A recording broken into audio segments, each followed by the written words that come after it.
వరంగల్ జిల్లా మేడారంలో అర్ధరాత్రి హైడ్రామా నెలకొంది. రోడ్డుకు ఇరువైపులా ఉన్న చిరు వ్యాపారుల షాపులను అధికారులు తొలగించారు. దీంతో అదనపు కలెక్టర్ వాహనాన్ని అడ్డుకొని వ్యాపారులు నిరసన తెలిపారు. తమకు న్యాయం చేయాలంటూనే మంత్రి సీతక్కకు వ్యతిరేకంగా నినాదాలు చేపట్టారు.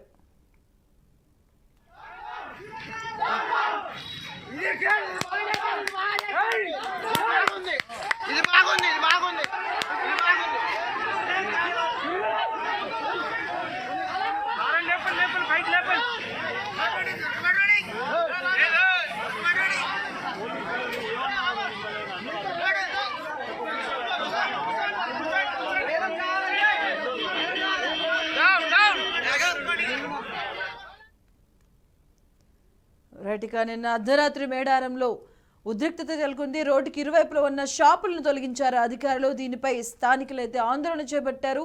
కలెక్టర్ వాహనాన్ని అడ్డుకున్నారు. అలాగే మంత్రి సీతక్కకు వ్యతిరేకంగా నినాదాలు చేపట్టారు. దీనికి సంబంధించిన పూర్తి వివరాలు మా కరెస్పాండెంట్ భాస్కర్ అందిస్తారు. భాస్కర్, మధు, మేడారంలో ఆసియాఖండంలో ఉన్న పెద్ద జాతర అయినటువంటి గిరిజన సంప్రదాయాల ప్రకారం జరిగే మేడారం జాతరలో ఎంతో మంది గిరిజనులు బడుగు బలహీన వర్గాలు అక్కడికి వచ్చి దుకాణాలు ఏర్పాటు చేసుకుని జీవనోపాధి కోసం వ్యాపారాలు చేస్తున్న పరిస్థితి మనకు తెలిసిందే. అయితే ఈ నేపథ్యంలో అర్ధరాత్రి అధికారులు అయితే హైడ్రామా సృష్టించిన పరిస్థితి ఇటు మేడారం కావచ్చు, వరంగల్ జిల్లా కొంత ఆందోళన గురి చేస్తున్న పరిస్థితి. ఈ నేపథ్యంలో పెద్ద జాతర ఈ నెల 21 నుంచి 24 వరకు జాతర జరుగుతున్న నేపథ్యంలో ఆసియాఖండంలోనే పెద్ద జాతర నుండి మేడారం సమ్మక్క సారలమ్మ జరుగుతున్న నేపథ్యంలో ఎంతో మంది వేలాది మంది వ్యాపారులు అక్కడ బతుకుదేరు కోసం అక్కడ షాపులు కావచ్చు, దుకాణాలు రోడ్డుకు ఇరువైపులా గద్దెల దగ్గర నుంచి జంపనవాగ నుండి గద్దెల దగ్గర నుంచి అటు తడవాయి రూట్ లో దుకాణాలు ఏర్పాటు చేసుకుని జీవనోపాధి కల్పించుకొని బతకడం జరుగుతున్న నేపథ్యంలోనే అధికారులు అర్ధరాత్రి వచ్చి ప్రభుత్వ వాహనాలు తీసుకొచ్చి జేసీబీలు కావచ్చు, ప్రొక్లైన్లు కావచ్చు తీసుకొచ్చి రోడ్డుకు ఇరువైపులున్న దుకాణాలను చిద్రమందరం చేసి నేలమట్టం చేసిన పరిస్థితి అయితే స్థానికంగా ఉంటే కలకలం రేపుతున్న పరిస్థితి.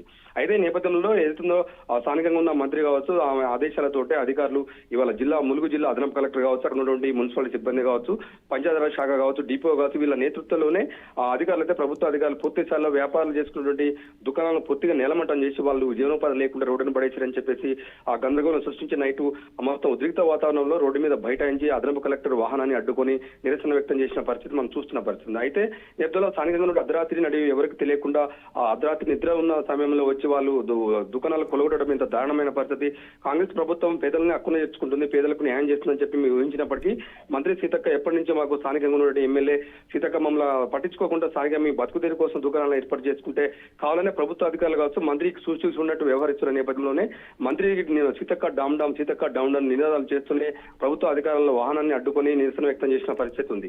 నేపథ్యంలో మొత్తానికైతే ఒక బతుకుదేరి కోసం ఏర్పాటు చేసుకున్నటువంటి ఆయన కూడా ఆలోచించకుండా ఇటు ప్రభుత్వ అధికారులు కావచ్చు, ఇటు సీతక్క ఎలాంటి కనుసనలో జరుగుతుందని చెప్పేసి అక్కడ గిరిజనులు కావచ్చు, ఎక్కడి నుంచో మేడారంలో ఏర్పాటు చేసుకున్న గుడారాలు మందమరి కావచ్చు, అక్కడ ఉన్నటువంటి ఏదైతే చిరు వ్యాపారులు ఉన్న వారికి ముందు ఇన్ఫర్మేషన్ ఏమైనా ఇవ్వడం జరిగిందా? అంటే దేని వలన దీన్ని తీసేస్తున్నాం అంటూ కూడా ఏమైనా ఇన్ఫర్మేషన్ ఇవ్వడం జరిగిందా అసలు ఫస్ట్ ఆఫ్ ఆల్ వాళ్ళకి? మధు, మనకున్న సమాచారం వరకు ఎలాంటి ఇన్ఫర్మేషన్ లేకుండా అర్ధరాత్రి సుందరవందరం చేసి కొట్టడం జరిగిందని చెప్పేసి అయితే ఆందోళన వ్యక్తం చేస్తున్న పరిస్థితి. అంటే ఒకవేళ నిజంగానే రోడ్డుకు ఆ ట్రాఫిక్ అంతరాయం కలుగుతుంది, నిజంగానే ట్రాఫిక్ ఇబ్బంది అవుతున్న నేతృత్వంలో ముందస్తే వాళ్ళకి సమాచారం ఇవ్వాలి, లేకపోతే నోటీసులు ఇచ్చిన తర్వాతనే కనీసం 15 రోజులు గడిపించిన తర్వాతనే అక్కడి నుంచి దుకాణాలు తీసేసే పరిస్థితి ఉండదని చెప్పి చెప్తున్న పరిస్థితి. అయితే ఎలాంటి సమాచారం లేకుండా వితౌట్ ఇన్ఫర్మేషన్ లేకుండానే కావాలనే కొంతమంది అధికారులు అతివృష్టి కావచ్చు, అధికారులకు అత్యుత్సాహంతో కనుకొండే పోలీసులు కావచ్చు, ఇటు ప్రభుత్వ యంత్రాంగం కావాలని చెప్పి మా దుకాణాలను కొలగొట్టిద్దని చెప్పేసి పెద్ద మొత్తంలో ఆందోళన చేస్తూ వస్తుంది. ఈ విషయం వెంటనే అక్కడి నుంచి స్థానికంగా పోలీసులు వచ్చి అడ్డుకోవడంతో కొంత ఉద్రిక్త వాతావరణం సద్మనిగిన పరిస్థితుంది. ఈ విషయాన్ని తప్పకుండా కలెక్టర్ దృష్టి తీసుకువచ్చి ఈ రోజు పెద్ద మొత్తంలో ధర్నా చేసే అవకాశం అయితే కనబడుతుంది. సీతక్క డౌన్ డౌన్ నినాదాలు చేస్తూ స్థానిక కాంగ్రెస్ కార్యకర్తలు మంత్రి దృష్టికి తీసుకెళ్లి వెంటనే మా సమస్య పరిష్కరించి మాకు న్యాయం జరిగే విధంగా.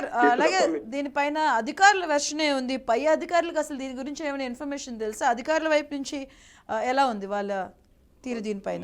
పూర్తి ప్రభుత్వం ఆదేశాలతోటే కొలగొట్టడం జరిగిందని చెప్పేసి మనకున్న సమాచారం తెలుస్తుంది. నిజంగానే ప్రభుత్వం కొలగొట్టమన్నదా, దుకాణాలు రోడ్డుకి ఏమైనా ట్రాఫిక్ తోటి ఇబ్బంది కలుగుతున్న నేపథ్యంలోనే అలాంటి పని చేయమని చెప్పినట్టు ఇంకా పూర్తిగా మనకి ఇంత సమాచారం ఇంకా రావాల్సింది. అయితే మనకు స్థానికంగా కలెక్టర్ కావచ్చు, జేసీ కావచ్చు, ఎవరికి ఇంకా ఆదేశాలు ఎంతవరకు ఇచ్చిన డిపిఓ స్థాయిలో ఏమైనా ఆదేశాలు ఇచ్చిందా ప్రభుత్వం నుంచి నిజంగా తీసుకున్నారని ఇంకా కొంత సమాచారం తెలియాల్సి ఉంది. ఏదైనా మటుకి పొద్దు మొత్తంలో జీవనోపాధిని గడప మీద పొట్టగొట్టు మీద దెబ్బ కొట్టిరని చెప్పేసి అయితే ఆందోళన చేసిన పరిస్థితి. ఈ రోజు పెద్ద మొత్తంలో కలెక్టర్ స్థాయికి తీసుకొచ్చి కలెక్టర్ ముందు ధర్నా నిరసన వ్యక్తం చేస్తామని కొంత సమాచారం మనకు తెలుస్తుంది. నిజంగానే మనకి ఈ రోజు 11 వరకు ఎలా జరగబోతుంది, నిజంగా దీనిపై ఎలాంటి యాక్షన్ తీసుకుంటారు ప్రభుత్వం, నిజంగా వీళ్ళకి న్యాయం చేస్తుందా, దుకాణాలు గొల్లగొట్టుకుంటూ ఆపుతుందా, నిజంగా లేకపోతే ఆ ప్రభుత్వం చేసినటువంటి చర్యని ట్రాఫిక్ ఇబ్బంది కాకుండా నిజంగా దుకాణాలు నిజంగానే తీసేస్తుందని చెప్పి చూడాల్సిన పరిస్థితి ఉంది. Right, thank you Bhaskar.